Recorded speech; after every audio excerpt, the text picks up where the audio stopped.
Hey, this is Jared over at eCarrier Checking. We're talking with Zach Feyerherm from Sparrow Logistics. Zach, thank you for being on today. Thanks for having me. Yeah. I was excited to hear your story.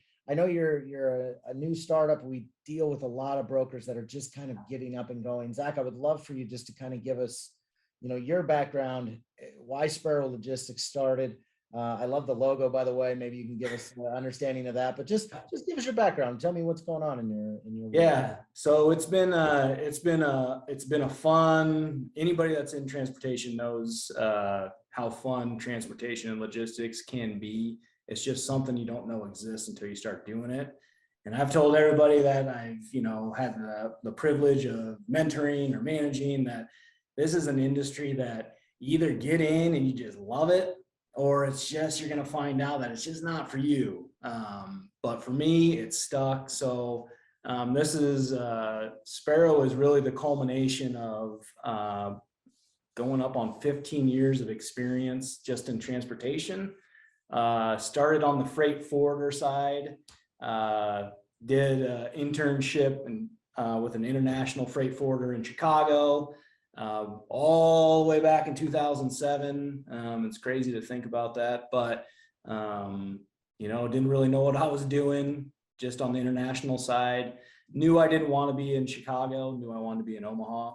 The company that I interned for, blessed for that experience. But came back to Omaha and got hooked up with a domestic freight forwarder. And really that's where I developed what I would say one of our knacks at Sparrow is our expedited mindset. And I track that back to that domestic air freight forwarding I did many moons back, where you're dealing with air freight.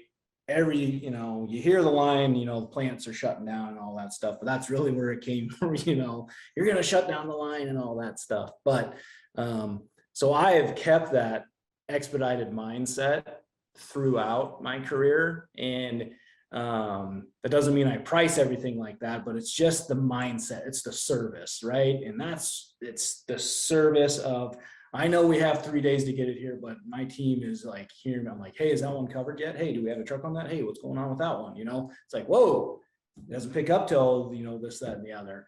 So I spent my time as a domestic freight forwarder for many years, just loved it, stepped away and did some just pure sales for another company, got out of transportation completely. But like a lot of people's story, if they ever step away, there's something that always happens where you get pulled back in.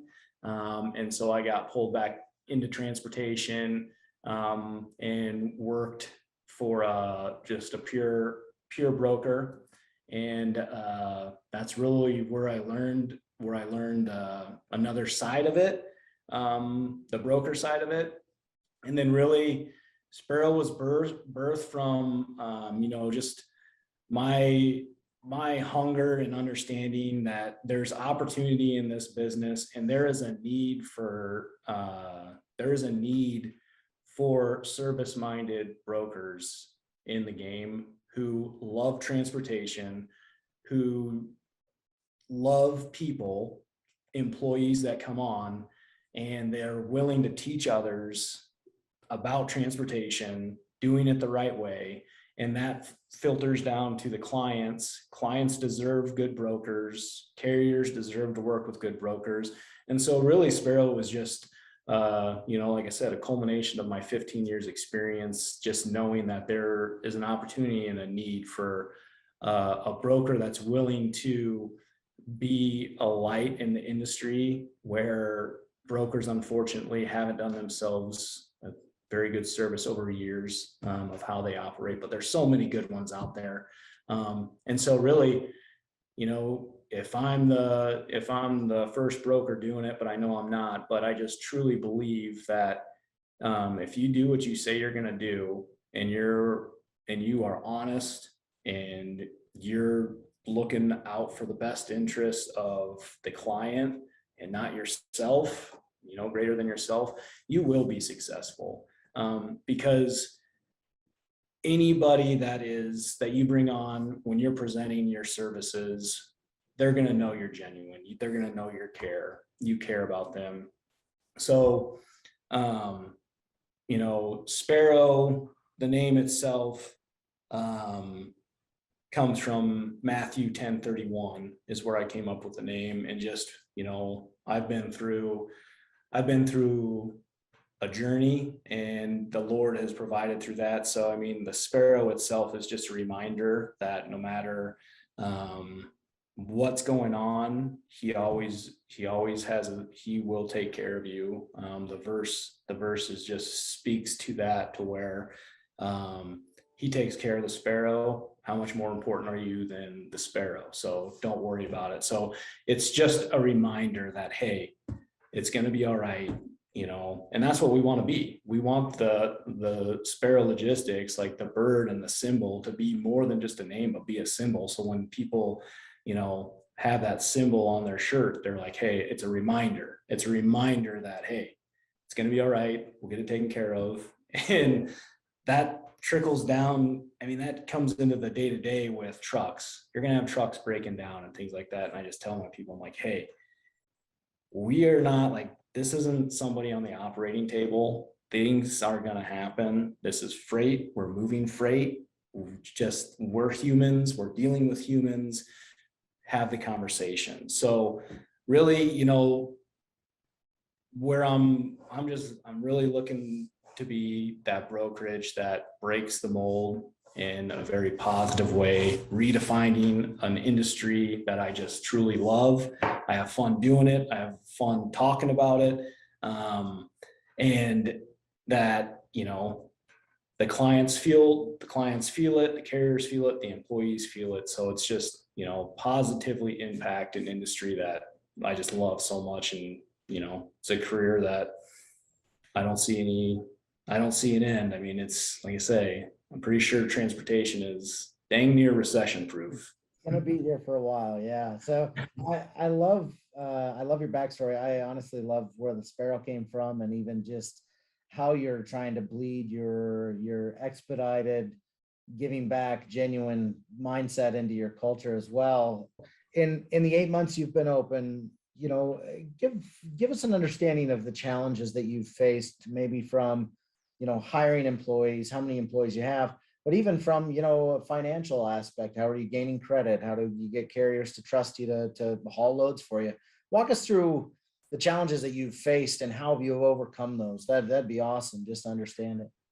Yeah. So starting a brokerage, it's, there's obviously steps that you got to take, get your MC number, you get the insurance and all that stuff. And, one of the things, you come with a plan, like you got to sit down, you got to have a business plan. What does it look like? What's your projections going to look like? And those aren't going to be perfect, but those are the things that that's what you got to present to, in my case, investors, that, hey, this is what we're looking at. And they're looking at numbers, but they're also, looking at me.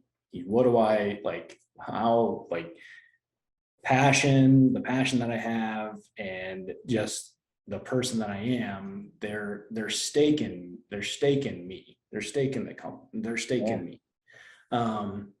So, that's the biggest hurdle, because you need capital. You need capital to get going. You're going to need some line of credit to get your carriers paid. I mean, you're going to need your logins, and, you're going to need that subscription to e-carrier check.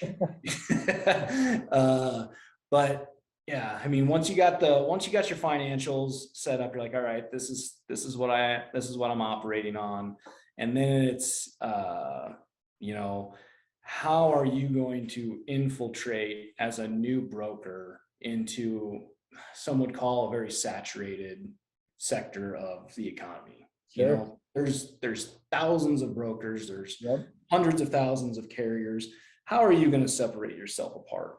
And I don't know, I can't speak for anybody else, but really,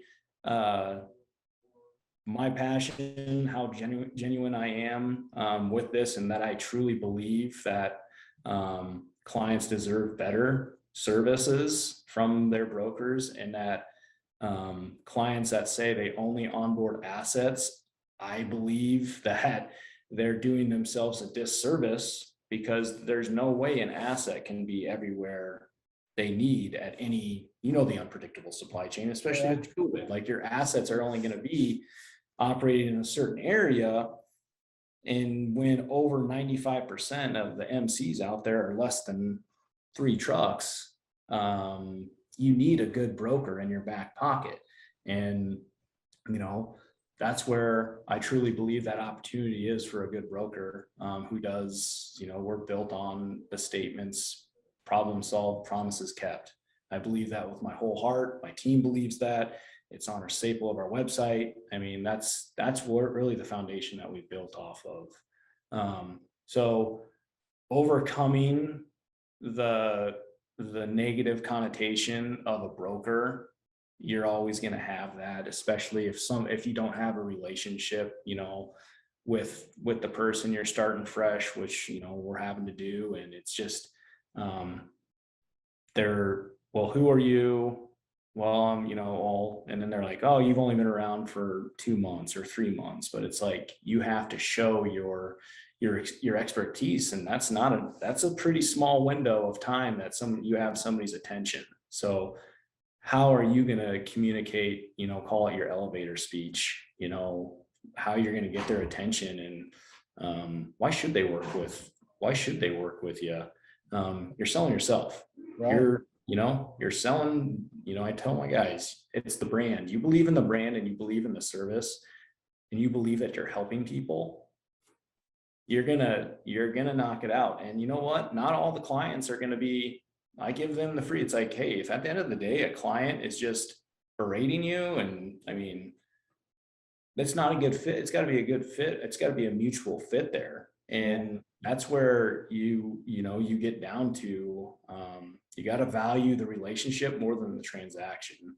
And that's really what I've been honing in on is, so, I've been at places to where that's about the transaction. You work kind of meeting, and then it's like you get the sale, and then it's like, oh, I'm done, on to the next one. And you really just kind of, forget about them, but you never take time to build that relationship. And I mean, those relationships take time, and trust takes time. So overcoming just being what in their eyes, a new MC, and how you're separate from other brokers out there. You have the common objections you're going to hear when you're talking to a client is, we don't work with brokers. Through all this, I won't get down, but it's like, ask questions. Okay. What is it about brokers that you don't like? Right. And then they'll treat you like the union representative of brokers, and then put on your helmet and it's punch. Right. But it comes down, you just hear it's the common themes: no communication, not doing what you say you're going to do. It's just, it's pretty simple stuff that these clients need. It's simple. So, just overcoming that objection and communicating that you are an expert. And the last thing you gotta, not the last thing, but one of the things is you gotta separate, like, any broker worth their salt can arrange a dry van or reefer, right? Sure. What else can you do? So it's like, you gotta be thinking of something else. Maybe you have a technology that somebody else doesn't have or isn't using. Maybe you have a whole bunch of carrier relationships that are outside the board, because again, clients are catching on. They know that it's DAT truck stop, right? Are the big players. It's just like, you're going to hear that objection. All you're going to do is post it up on the boards, blah, blah, blah. But it's like, okay, well, sounds like you work with other brokers. How many do you have? If they got 12 brokers, it's probably, don't chase your tail. You want to find somebody that's got a handful and that values that. and those clients are out there. It's just, it takes some time investment. So, you know, once you have all that basis of, you know, how am I going to pay the carriers? How am I going to get my name out there? Why should they work with me? Then it's just, you know, pick up the phone. You have, you know, there's so many tools out there. Pick up the phone, send them, you know, separate yourself some way, you know, send them a card, handwritten card. I mean, that's something that, you know, I do. You know, it's simple, but, you know, there's just not a lot of people that are doing it. But as an owner in the last 8 months, you know, mentioned something prior to us, you know, pushing record. You said, you know, I need to have more patience. Talk to me about, you know, where your expectations were in 8 months, and even just, you know, how are you developing that patience? And even I appreciated where you mentioned, you know, you hold yourself to a different value, a different level of accountability. Hit on that really, because I know a lot of people, you know, sometimes lose patience or don't hold themselves to the high value. Can talk through that with me a little bit? yeah, well, there's a reason why you put together for me, there's a reason why you put together a 3-year projection, right? Obviously you want to be at year 3 by, you know, month 8. Yeah. But it's just like, it's the expectation of, I know what opportunities are out there, and I know that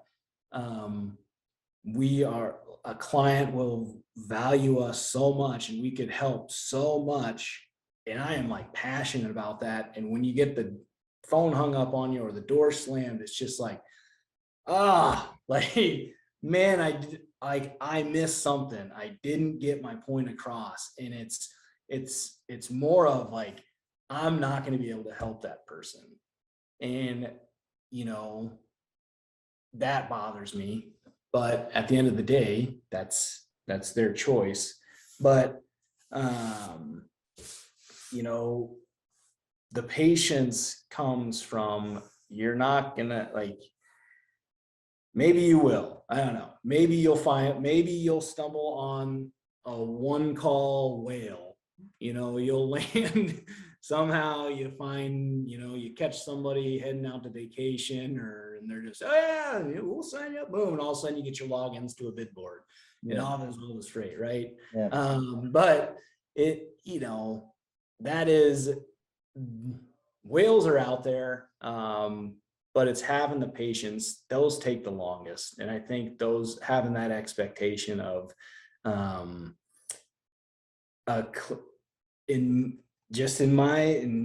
take it for what it will, you know, I don't want to get beat up by your subscribers by saying this, but I believe the easier it is to get set up with a client, the less fruit there is there.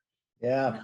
If you're totally wrong, you know, maybe I am, but the deals that take longer to close and longer and more hoops to jump through usually produce the most fruit. So you gotta find those, and they're out there, and you have to be excited about, you gotta make sure you're showing your excitement for your business development guys who are, maybe they're getting the easy signups, right? Maybe they're getting those portal logins. You got to be excited about it.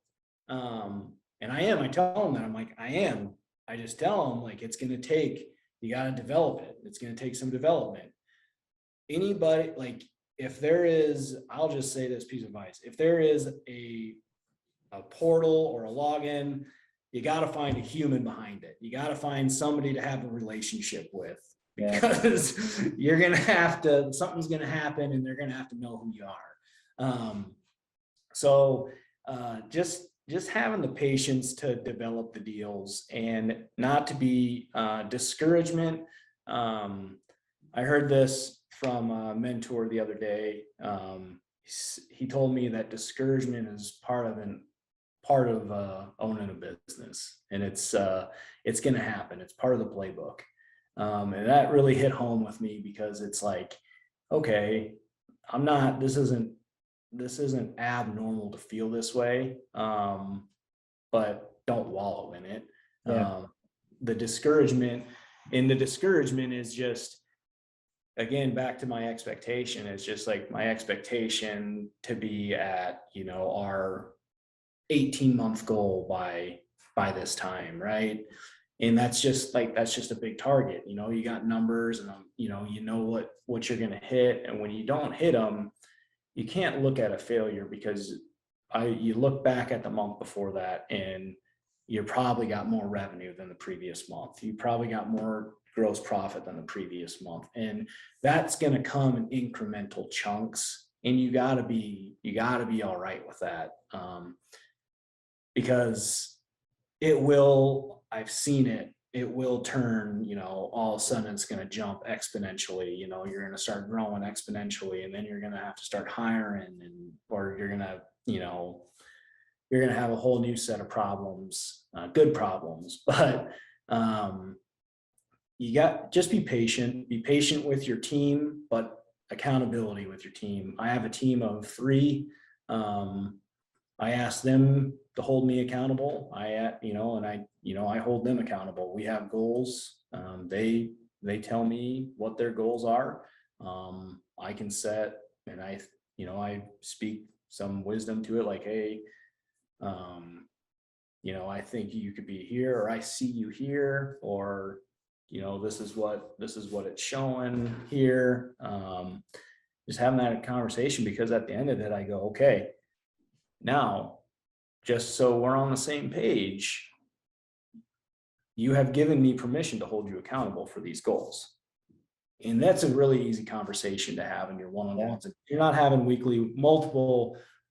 at least weekly one-on-ones with your teams. And as a startup, like for me, if we're having multiple on the floor huddles, and just there's that communication is key. You see where everyone's at.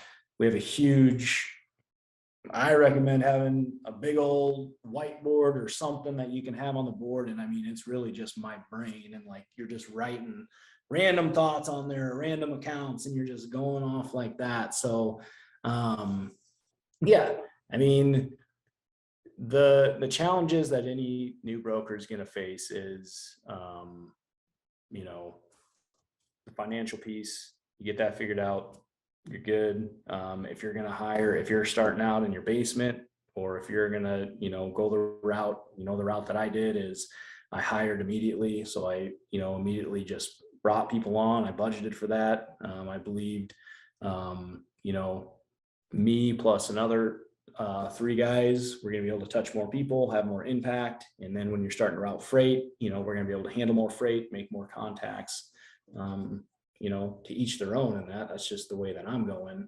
And we're getting ready to grow out of the space that we're in now, and we're looking to hire another couple guys, and we're moving across the parking lot here. But be patient. It's so cliche to say Rome wasn't built in a day, but but it's like the West wasn't settled in a day, or whatever. Really bad examples, because of a lot of bad stuff happened. But if you have the expectation that your brokerage is going to just from month 1 to month 2, or month 3 to month 6, that you're gonna that you're not gonna have, that you're gonna be in the black, or in you got to be okay with being in the red, because it will multiply, sooner than you think. And it takes time to develop your client relationships. Tell my team, it will not take 100 clients to have a successful brokerage. Wow. It won't. You could do it. You could do it with 5. Yeah, absolutely. And then just grow from there. There's plenty of good clients that will appreciate a good brokerage. And if you do what you say you're going to do, you're going to have success. Yeah. And if your team believes in that, and they see it, they're going to have the same values as well. So I appreciate that, Zach. you know, I definitely think you put some nuggets in here for brokers, for dispatchers, even for carriers. Honestly, you know, patience is everything when you're starting a business, and I love your insight. Zach, can you share with the audience, you know, how can they get a hold of you, or where do people find you at, you know, in a marketing sense? How do people find you? Yeah, so we can go to our website, sparrowlogistics.co. Okay. It is .co, not .com. It is Okay. .co. And really, I'm proud of the website. I think, I believe our developer just knocked it out of the park with it. There's a about us. You can meet the team. Our blog page is the flight log, a little play on the words there, but you know, we have